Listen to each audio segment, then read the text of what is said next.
This happens more often than we think. A company builds a genuinely strong product, a few customers buy it, they also get value, they stay, maybe some are marquee customers. And the company starts thinking we have a winning formula. But here's the catch. Have we really found a repeatable formula, or have we simply had a few successful wins? Let me define the journey the way I see it. First, product fit. We have built something that solves a real problem. Second, product market fit. A defined group of customers wants that solution and feel enough to buy, use, and retain it. Third is market repeatability. We can consistently find more customers with a similar problem, value proposition, and buying logic. The next is GTM fit. We have a repeatable and economically viable way to reach, win, and serve those customers. And then comes scale fit. Can we do this across 10x more customers without creating 10x more complexity? This is where the McKinsey research becomes interesting.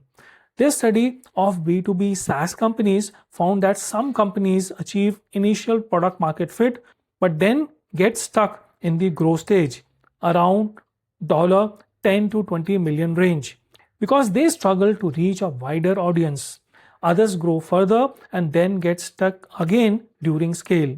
So the problem isn't always, is our product good enough? It can be, can our GTM model repeatedly take this good product to the market? And I think one of the biggest traps here is what I call the few wins trap. You win a few customers, those customers genuinely succeed, the sales team learns how to win those particular deals, the product team learns how to make those customers successful, and management sees the evidence and says, we have cracked it.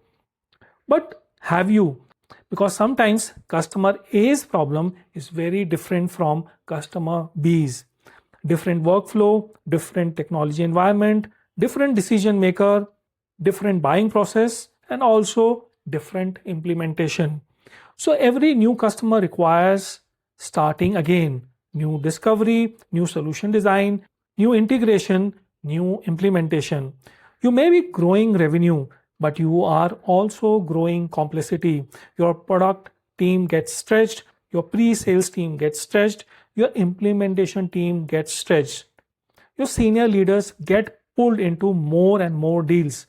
And suddenly you realize you aren't scaling one solution, you are repeatedly solving individual customer problems. That's where a strong product can become a weak business. Look at Blackbox. The company had major customers, including hyperscalers such as Meta and Microsoft. Yet its CEO acknowledged that its existing GTM structure wasn't designed for hyper growth. The company subsequently changed its GTM approach, moving toward verticals and horizontal solutions, focusing more deeply on its top customers and looking to increase wallet share.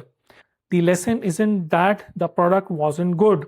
The lesson is that a GTM model that works for the first phase may not be the GTM model required for the next phase. So how do you find out whether you actually have a GTM fit? I would ask 6 simple questions. 1. Are our wins representative or exceptional? 2. Who exactly is our ideal customer? Not simply enterprise, which companies, which characteristics, which trigger, which buyer. 3. Why exactly do customers buy from us? And is that reason consistent across customers? 4. Can another good salesperson reproduce the win? Take the founder out, take the superstar salesperson out. Can the sales motion still work? 5. Can we deliver substantially the same solution to the next customer? If every new customer requires significant redesign, integration, and implementation, we may have revenue, but we don't have the scalability. 6. Do the economics repeat? Sales cycle, win rate, ACV, implementation cost, retention, expansion. Because scale isn't simply selling 10x more, scale is serving 10x more without creating 10x more complexity.